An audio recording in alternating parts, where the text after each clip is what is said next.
Que Jesus nos abençoe o encontro, que deve ser fraterno, porque, como diz Emmanuel, Fabiano, diante dele, de Jesus, todos nós somos muito necessitados. E é essa necessidade que nos impulsiona à casa espírita. E o espiritismo,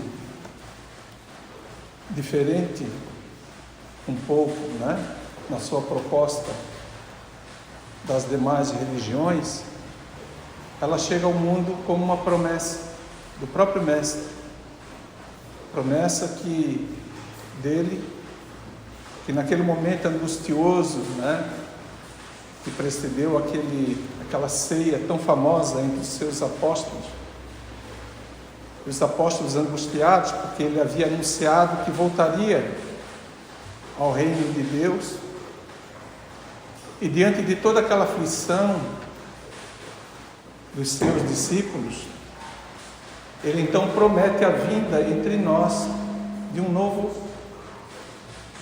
Consolador.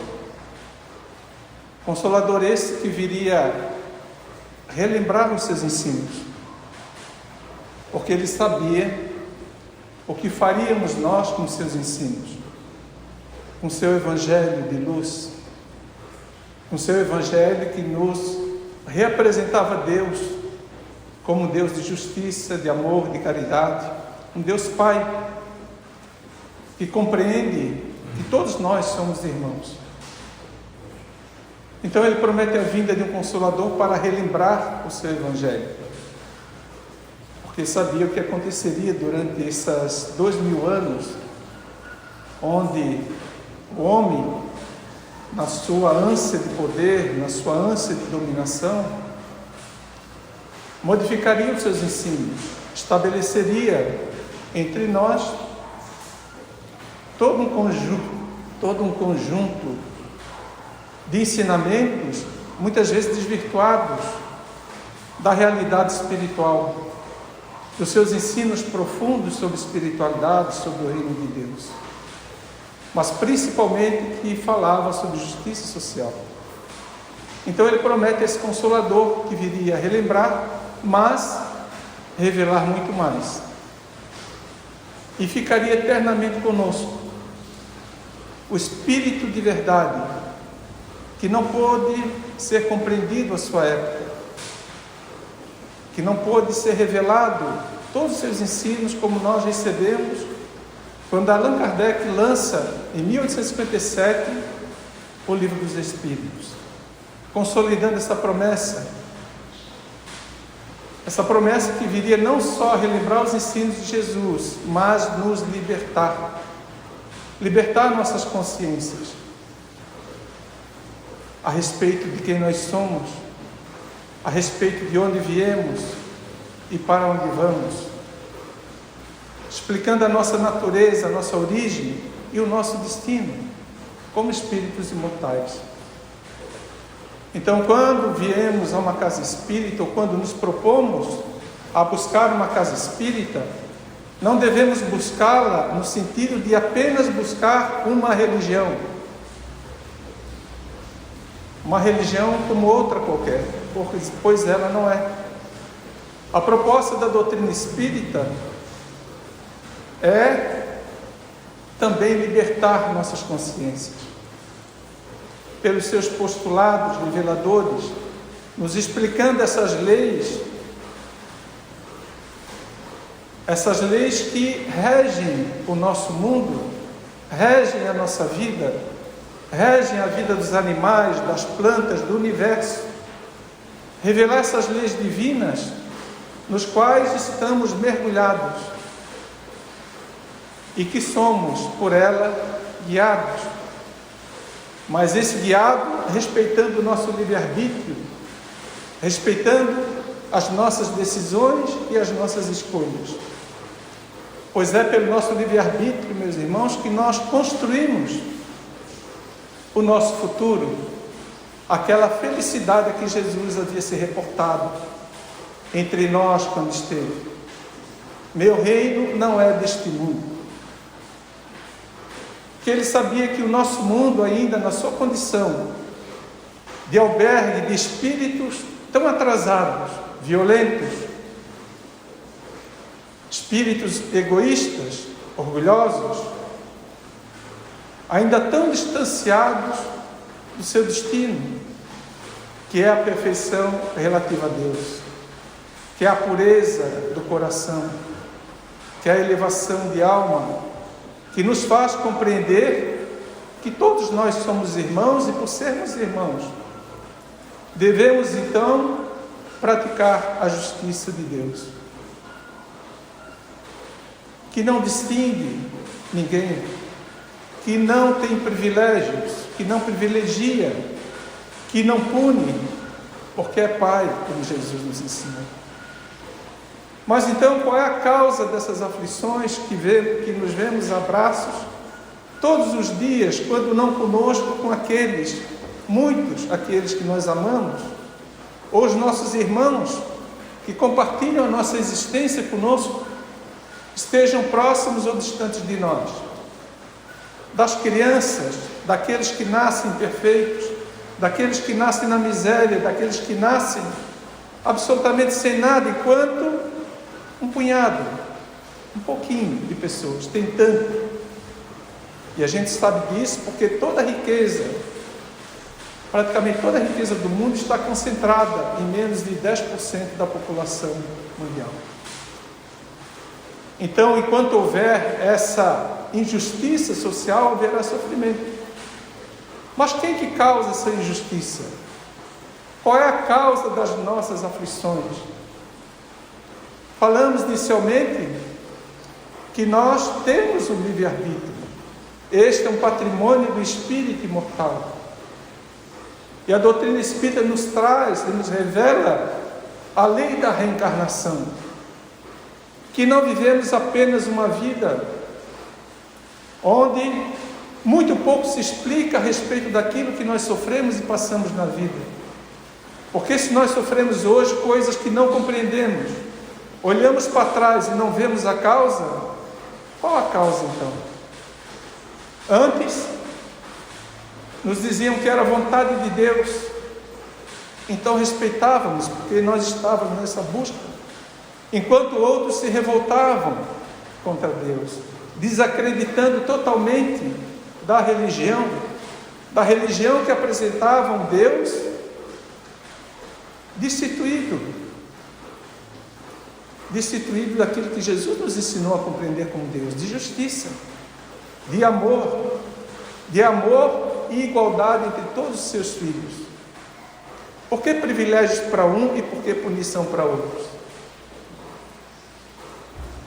Então essa compreensão que a doutrina espírita nos traz, ela fortalece, ao ser compreendidos os postulados da doutrina espírita, principalmente se nós estudarmos o Livro dos Espíritos, que é onde está contida toda essa doutrina reveladora, toda a ciência, toda a filosofia, conjunto esse que nos levam pela nossa prática a consequências morais, e portanto mais tarde Allan Kardec vai considerar sim, que essas consequências morais, que essas transformações que nós fazemos quando praticamos os seus ensinos, nos levam sim a um sentido de religiosidade, a uma busca por me melhorar como ser humano, como pai, como mãe, como cidadão, como professor, como aluno, como trabalhador ou como empregador. Porque todos nós somos espíritos criados por Deus para sermos felizes. Mas equivocadamente buscamos nossa felicidade em coisas que são passageiras, em coisas que enferrujam, que a ferrugem consome, que a traça corrói, em bens materiais, em terras, em posses, em honras do mundo, enquanto Jesus nos ensinou a busca pelos tesouros do céu, nos ensinando em todo o seu Evangelho, e apenas o seu Evangelho só tem sentido, as suas parábolas, se nós realmente tivermos fé e acreditarmos que a felicidade não é deste mundo, mas pertence, como espíritos imortais, como um patrimônio que deve ser alcançado por todos nós, não aqui enquanto houver justiça, mas na vida espiritual, que é a nossa verdadeira vida, que é a nossa verdadeira natureza, que é de onde viemos e é para onde voltaremos. É lá que está a nossa felicidade. É lá que está o chamado reino de Deus. É lá que realmente seremos felizes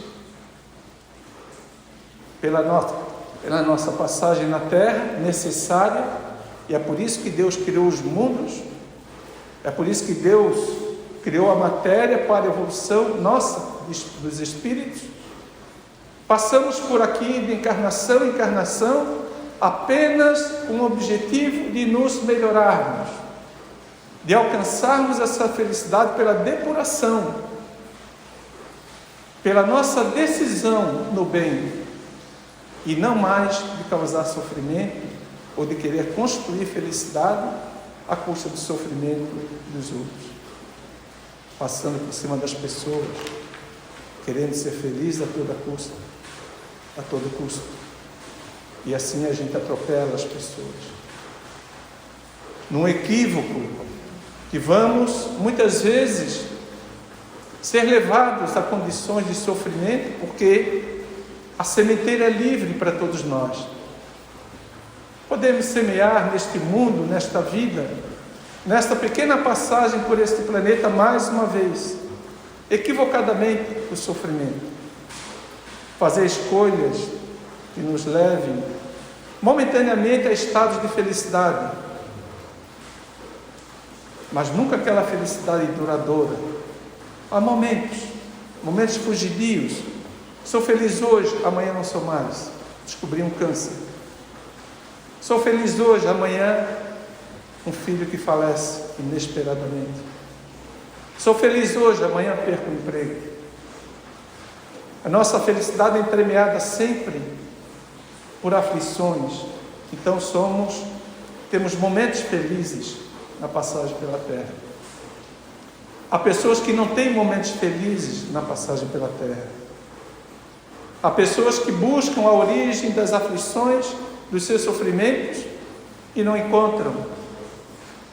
E se perguntam: o que eu fiz? Por que eu? Por que meu filho? Mas a doutrina espírita nos explica. E vamos buscar nas páginas do livro da doutrina espírita, O Céu e o Inferno, desenvolvimento da 4ª parte do Livro dos Espíritos. Uma passagem belíssima que ilustra isso que nós estamos conversando, as causas das nossas aflições. Mas antes, quando nós buscamos no Evangelho, no capítulo 5, e como é lindo o Evangelho, porque você abre uma página que deve ser o nosso livro, do nosso Evangelho lar, mas deve ser um livro de cabeceira e reflexão. Uma página belíssima no capítulo 5, bem-aventurados os aflitos, né, que Jesus tanto nos ensinou, que serão consolados. Que ele fala da justiça das aflições, do desenvolvimento de Allan Kardec e dos espíritos superiores, que eles dizem assim: somente na vida futura podem efetivar-se as compensações que Jesus promete aos aflitos da terra. Sem a certeza do futuro, essas máximas seriam um contrassenso. Mais ainda, seria um engodo. E que a gente lê o Novo Testamento de Jesus, o seu Evangelho, sem a gente conhecer a doutrina espírita, realmente fica muito difícil a compreensão desse sofrimento, muitas vezes sem a gente achar a causa, e aceitar o sofrimento, e achar uma utilidade nesse sofrimento. Mas espera aí, o outro do meu lado, às vezes uma pessoa que a gente até entende que seja de uma índole, é tão feliz, tem tudo na vida, e eu aqui me esforçando diariamente pelo trabalho, alimentar minha família, e sofro tanto, e esse sofrimento não para nunca. Então, quando a gente não compreende, a gente se revolta às vezes, quando nos falta essa fé, a fé verdadeira, né? Nesse Deus de amor, nesse Deus de justiça. Mas ainda seria engodo. Mesmo com essa certeza, dificilmente se compreende a conveniência de sofrer para ser feliz. Aí eles vão falar um pouquinho mais à frente das causas das aflições. Aí eles vão revelar, olha só, o quanto essa doutrina espírita, ela é consoladora e é libertadora.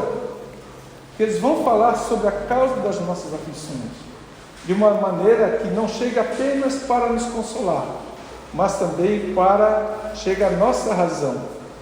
Porque a fé raciocinada, que tanto a doutrina espírita fala, é aquela que nós aceitamos pela nossa razão, e não só pelo coração. Porque o coração, qualquer aflição, a gente pode novamente cair. Mas quando a gente entende a causa dos nossos sofrimentos, então a gente se fortalece. Então a gente passa a trabalhar com muito mais convicção, muito mais certeza, para não incorrermos novamente naquelas escolhas que nos levam a sofrer, né? Então a gente passa a fazer boas escolhas, porque sabemos a razão. E a razão somos nós mesmos. A razão do sofrimento não é Deus, porque Deus não é alguém que fica punindo. Deus não é alguém que premia. Deus é a causa de todas as coisas, a inteligência suprema. Então Deus não é alguém. A causa das aflições somos nós mesmos, como revelam os Espíritos. Então eles falam assim: de duas espécies são as vicissitudes da vida. Ou, se o preferirem, promanam de duas fontes bem diferentes, que importa distinguir. Umas têm sua causa na vida presente, outras fora desta vida. E os Espíritos mais à frente, meus irmãos, vão revelar que a grande maioria dos nossos sofrimentos atuais tem causa na presente encarnação. Tem causa nas escolhas que nós fazemos diariamente. Há quem reclame todos os dias de dívidas, disso, daquilo, que está sempre, né? Mas nunca se adequa a gastar apenas o que recebe. Quer gastar mais, né, do que ganha. Então o sofrimento não é Deus que semeia a nossa vida, somos nós, pela nossa incúria. Se gastamos mais, não temos dinheiro, vamos nos endividar, e daí vem toda uma série de aflições causadas por nós mesmos. Assim mesmo é com a saúde. Quantos de nós desperdiçamos a nossa saúde? Desperdiçamos de diversas formas, ou pelos vícios, né, de todos os tipos. Desperdiçamos a saúde. Aí lutamos novamente pela saúde, vamos ao médico, buscamos a casa espírita, tomamos passe, água fluidificada. A gente melhora e voltamos ao quê? Aos mesmos hábitos de antes. E tantos exemplos nós temos assim no Evangelho. Amélia Rodrigues, que é uma autora espiritual, que eu adoro os livros dela, fala daquele caso do paralítico de Cafarnaum, né? Que é uma cura temporária. Foi uma cura temporária. De todos que Jesus curou, poucos foram aqueles que realmente foram curados da alma, foram curados do espírito, que não voltaram a incorrer nos mesmos erros, né, de antes. Então essas causas atuais, elas têm muita explicação nas nossas atitudes, naquilo que nós semeamos, na escolha que nós fazemos diariamente. Então, não é Deus que semeia nas aflições, somos nós. E a doutrina espírita, quando traz essa informação, ela não coloca mais alguém entre nós e Deus intermediando essa relação, ou para ajustar essas causas, né? Então eu sofro, né, como antes, né? A gente sofre, vai lá, faz isso, faz aquilo, começa tudo de novo. Faz isso, faz aquilo, pede, né, paga alguma coisa, começa tudo de novo. Não é mais assim. Por isso que a doutrina espírita é libertadora, porque passa toda a responsabilidade para nós. Por isso que muitas pessoas, ao conhecerem a doutrina espírita, muitas se afastam, porque essa responsabilidade é colocada Não que teremos ajuda, não que teremos o suporte daqueles que Jesus coloca ao nosso lado para nos guiar na vida. Nossos protetores, nosso anjo guardião, que todos nós temos. Espíritos familiares que ficaram lá, ou outros que já desencarnaram muito antes de nós, mas continuam fazendo parte da nossa família espiritual. Mas Deus concede a permissão de estarem ao nosso lado, ainda nos ajudarem no nosso dia a dia, mas principalmente fortalecendo a nossa fé, fortalecendo a nossa vontade de perseverar no bem, nos guiando através dos seus pensamentos bons a tomarmos as boas atitudes, a tomarmos as atitudes corretas, a sermos mais éticos na vida, onde estivermos, porque todos nós somos irmãos e não evoluímos sozinhos. Temos a responsabilidade natural daquele núcleo familiar que Deus coloca em nossa vida, no qual renascemos, porque temos ali também arestas a serem aparadas, temos ali também o dever de desenvolver agora as virtudes do amor, da paciência, da tolerância, da beneficência. Então, já temos uma imensa responsabilidade, mas se nós não entendermos o que é a família, como que ela se compõe, quem são meus filhos, quem é minha esposa, quem é meu marido, porque a doutrina espírita explica de uma forma racional, lúcida, nos explica e nos fortalece a nossa fé a ponto de fortalecer a nossa vontade de dar certo, de fazermos todo o possível, tudo o que estiver ao nosso alcance para que a família, aquele núcleo, dê certo. Eu me lembro sempre de uma fala de Joana de Ângeles, espírito, quando ela diz que nenhum sucesso no mundo justifica nós falharmos na família. É muito forte, que é uma responsabilidade que nós muitas vezes pedimos, imploramos, para estarmos junto àqueles que muitas vezes fomos nós ofensores, fomos nós que prejudicamos.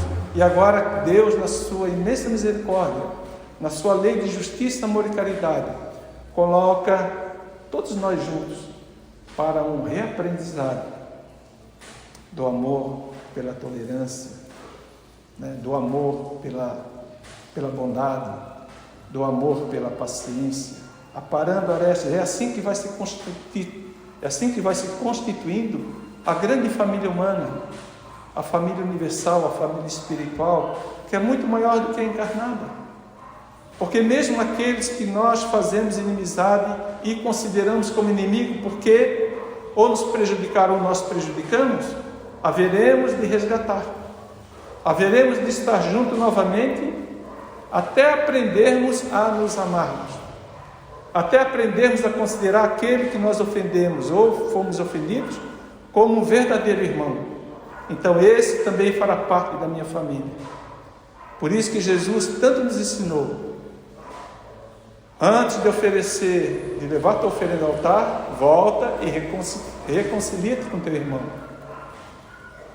Porque não adianta, eu não evoluo sozinho, eu não chego, Aqueles que conseguem alcançar um patamar de evolução, que se comprometem com quem estão atrás, voltam de novo para resgatar, voltam de novo para ajudar, porque a felicidade completa é quando a gente está, a gente nem conhece, mas imagina, que é quando a gente está feliz com todos que nós amamos, com todos que nós nos importamos.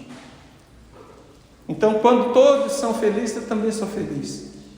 Quantas vezes a gente até olha na televisão pessoas que nós não conhecemos, assistimos no noticiário, estamos bem naquele dia, mas a gente vê pessoas sofrendo, a gente vê crianças morrendo, idosos sendo maltratados. Aquilo mexe com a gente. A gente gostaria de mudar aquelas vidas, gostaríamos de que aquelas vidas fossem diferentes, porque é esse amor universal aqui Jesus tanto falava, é que move o ser humano para o progresso espiritual.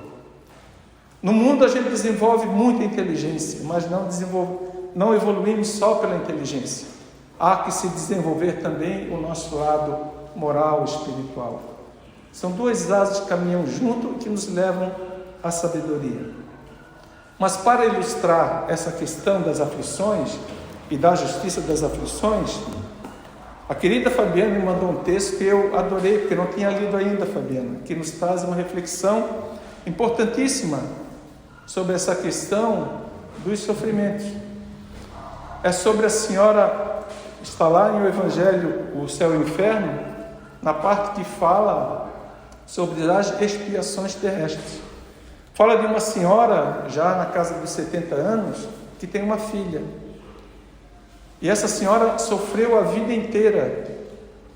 Foi um sofrimento a vida inteira. Desde 5 anos, ela é acometida, né? Ela é considerada quase uma mártir de dores físicas, pelas incontáveis doenças graves que chegam na vida dela, né? Que são acometidas. E durante 70 anos, chegou a ser envenenada 3 vezes por ensaios da medicina, né? Pela ciência. E o temperamento dela arruinado, ou seja, uma pessoa muito doente, né? Mas a sua filha era espírita e médium. Então, como filha, levada pela piedade filial, intercede sim aos espíritos, como fazemos com todos os nossos entes queridos. Intercede aos espíritos pedindo alívio para o sofrimento da sua mãe. E não é o primeiro exemplo que a gente vai encontrar na literatura espírita, os espíritos se manifestando e passando uma mensagem como essa, né?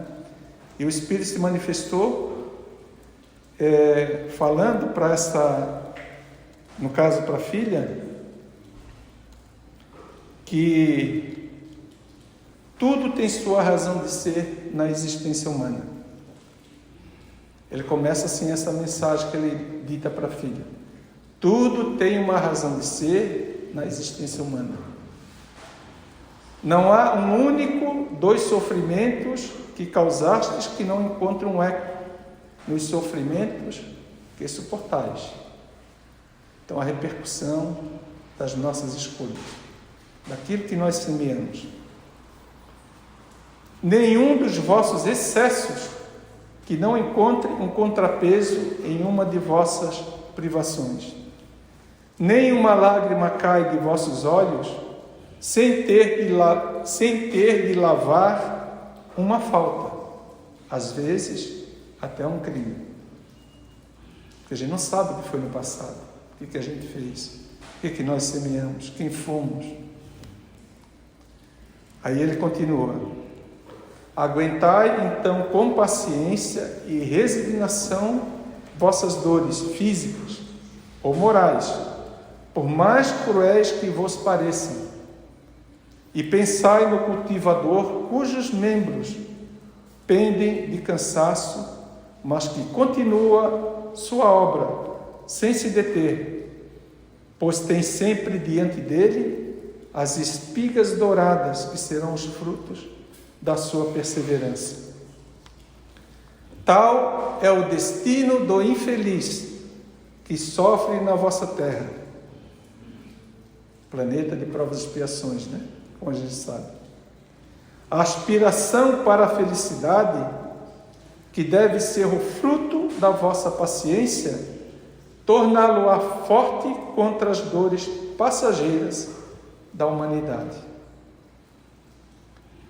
Assim ocorre com tua mãe.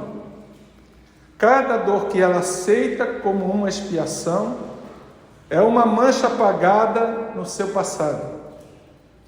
E quanto mais cedo todas as manchas forem apagadas, mais cedo ela será feliz. Somente a falta, olha só, meus irmãos, somente a falta de resignação torna o sofrimento estéril, pois então as provas deverão recomeçar. Portanto, o que é mais útil para ela, nesse momento, é a coragem e a submissão. A submissão no sentido de realmente entender, né? Entender o sofrimento, né? Porque muitas vezes a gente busca resolver coisas que não têm solução. né? E às vezes a gente perde aquela prova, porque nós sabemos que todo esse sofrimento vem, né? Tem uma causa, tem uma razão de ser. Se nós aceitamos que Deus é bom, que é justo, nós temos que aceitar que essa causa também seja justa. Pois então as provas deverão recomeçar. O que é preciso pedir a Deus e aos bons espíritos que lhe concedam coragem, fé e submissão. Tua mãe foi outrora, olha agora a causa do sofrimento. Tua mãe foi outrora um bom médico, muito conhecido numa classe em que nada custa para assegurar o bem-estar, e na qual ele foi cumulado de dons e honrarias. Ambicioso por glória e riquezas, querendo alcançar o apogeu da ciência, não em vista de aliviar seus irmãos, pois não era filantropo, mas em vista de aumentar sua reputação como médico e, por conseguinte, sua clientela, nada lhe custou para levar a bom fim seus estudos. A mãe, no caso do médico, era martirizada em seu leito de sofrimento, porque ele, o médico, previa um estudo nas convulsões que provocava com medicação. Então usava a própria mãe para efetuar estudos da medicina. A criança era submetida a experiências que deviam dar-lhe a chave de certos fenômenos. O velho via apressar seu fim. O homem vigoroso sentia-se enfraquecido pelos experimentos que deviam constatar a ação de tal ou qual medicação. E todas essas experiências eram tentadas no desgraçado sem desconfiança. Ou seja, ele fazia das pessoas que tratava verdadeiras cobaias de pesquisas, de testes com medicação, né? A satisfação da cupidez e do orgulho, a sede de ouro e de reputação, tais foram os motivos da sua conduta. Foram precisos séculos e terríveis provas para domar esse espírito orgulhoso e ambicioso.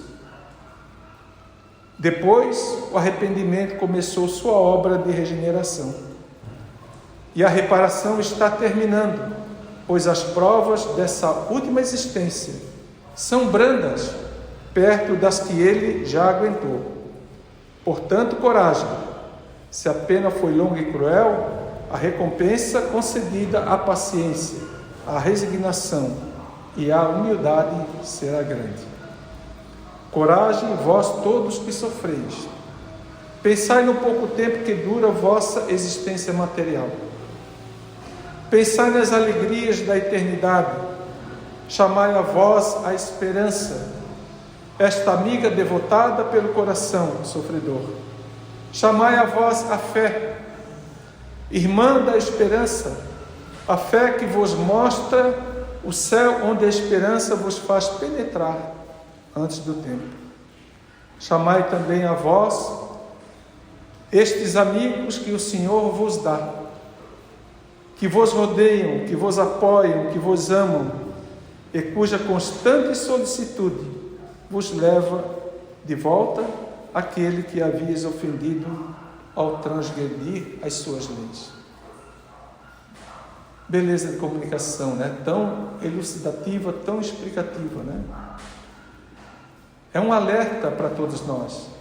Muitas vezes a gente lê o Evangelho, o desenvolvimento dos Espíritos, mas às vezes um exemplo como esse de vida cala fundo em nosso coração e faz com que a gente repense as nossas atitudes. Então, meus irmãos, a doutrina espírita é diferente por isso, né? Eu sempre digo lá na nossa casa, não adianta eu vir na casa espírita, buscar a fluiderapia, pedir a Deus, ok, já é uma vitória sobre nós mesmos. Chegar a uma casa espírita é uma vitória, porque mostra que nós estamos no caminho buscando essa transformação, essa mudança interior que faz a reforma íntima. Mas de nada vale se a partir daquela porta, porque aqui é bom, nós estamos amparados pela espiritualidade, nos tratamos como irmãos, mas se a partir daquela porta eu volto para minha casa, volto para o meu meio, e eu nada disso procuro pôr em prática, não é mudar de um dia para o outro, porque ninguém faz isso. Mas se eu guardo esses ensinos no meu coração, se eu me considero espírita, então eu vou ler as obras de Allan Kardec, porque é aqui que está contido o espiritismo. E eu apreendo esses ensinos e procuro, mesmo que lentamente, mesmo que a conta-gotas, pôr em prática esses ensinos, certamente a minha fé se robustece, a minha esperança se renova, porque eu sei que eu vou cair de novo. Eu vou cair muitas e muitas vezes, mas eu vou encontrar em mim forças, pela fé raciocinada, para levantar e prosseguir. Porque esse é o motivo de nós estarmos aqui. Não sairemos daqui perfeitos, não somos perfeitos, longe disso, muito longe disso. Mas estamos no caminho, fizemos uma escolha, e essa doutrina reveladora, nos compromete mais. Mas esse compromete mais é nós conosco mesmo, porque ninguém pode ajudar alguém que não quer ser ajudado, que não quer se modificar. Então peçamos a Deus coragem, para enfrentar essas vicissitudes que de vez em quando batem a nossa porta, umas grandes, outras pequenas, mas que fazem parte desse roteiro evolutivo.